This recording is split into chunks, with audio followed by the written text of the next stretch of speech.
মালের দাম স্বাভাবিক অবস্থা আছে, অপরিবর্তিত আছে, বাড়ে নাই। দাম দরের সময় কম থাকবার মতো পজিটিভলি দেব।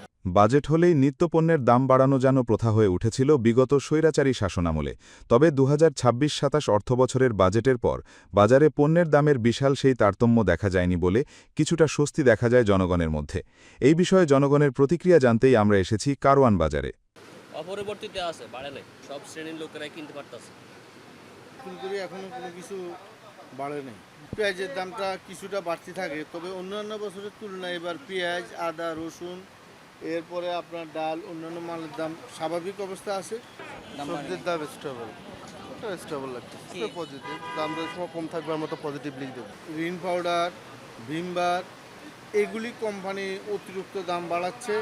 আমরা এখনও মাল লই নেই, কারণ দেখতেছি যে সরকার যদি কিছু ছাড় দেওয়া অবশ্যই দাম কমবে। আপনি 1 লিটার তেলে যদি আপনার 1 টাকা করে নেন, 1 টাকা করে নেন, দৈনিক কোটি কোটি লিটার বিক্রি হচ্ছে, কোটি কোটি টাকা তাদের পকেটে যাচ্ছে। এটা কারা নিচ্ছে? এটা সরকার নিচ্ছে না? হ্যাঁ, এটা তো অবশ্যই সিন্ডিকেট। যেমন ভেন্ডি বেচতে আছি 30 টাকা, পটল বেচতে আছি 30 টাকা, তারপরে কাঁঠাল 50 টাকা, করলা 50 টাকা, ঝিঙ্গা 40 টাকা, তারপর ঝিঙ্গা 40 টাকা, পেঁপে 30 টাকা, তারপরে হলো ডালি 40 টাকা। সব মোটামুটি সব মালের দামে কম আছে। আমরা সরকারের কাছে বারবার আবেদন করছি যে আমাদের নিত্য প্রয়োজনীয় নিম্ন মধ্যবর্তী মানুষ যেন খায়া বাঁচতে পারে, যেমন ভোজ্য তেল, চিনি, আটা, ময়দা এবং মোটা চাল, এগুলির যেন দাম স্থিতিশীল রাখে। তো সরকার আপ্রাণ চেষ্টা করতে আছে, দাম কমানোর জন্য চেষ্টা করতে আছে। কখনো বাজেটে বাড়ে না, আর কোম্পানিরা মিনি ব্যাগ বেচবো, বিগ ব্যাগ বাজারজাত করার পরিপ্রেক্ষিতে পরেই বাজারের দাম উতাল পাতাল হয়ে যায়। 10-12 বছর আগে এই যে বড় বড় যে কোম্পানিগুলোর যে লাইসেন্স দিছে, সাইলের যে লাইসেন্স দিছে, এটা দেওয়া মোটেই ঠিক হয় না। কেননা আগে দান লয়ে মনে করেন দান এবং সাইল লইয়াকে দুইটা পক্ষ থাকতো, একটা হচ্ছে দান ব্যাপারী আর একটা হচ্ছে যে মেলের। এর মধ্যে কেজিতে 1-2 টাকা বাড়তো।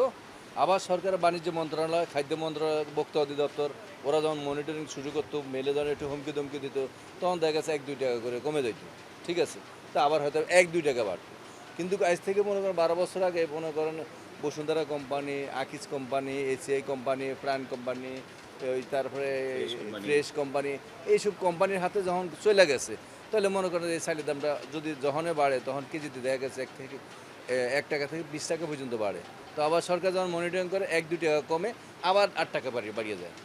এদের যদি ছোট ছোট bag 5 KG 10 KG, 2 KG 1 KG যদি বাজারজাত করার আগে অনুমোদন ছিল, বিগত সরকার এই সালমানের প্রমাণ সহ তারা এই ব্যবসায়ীদেরকে বড় বড় প্যাকেটজাত বাজার নিয়ন্ত্রণ বাজারে আমদানি করার অনুমোদন দেওয়াতে তারা এখন 25 কেজি 50 কেজির ব্যাগ তারা গোডাউন করে রাখতে হয় পুরো বছরের।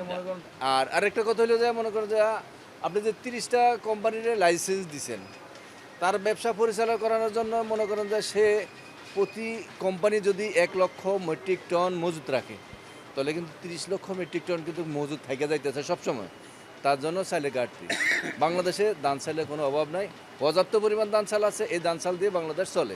একমাত্র এই মেলাদের বড় বড় কপারের যে কোম্পানিগুলো আছে, কোম্পানিদের সিন্ডিকেটের কারণে যে মনে করেন যে চালের দামটা সবসময় বৃদ্ধি থাকে, তাহলে চালের দাম এত থাকতো না।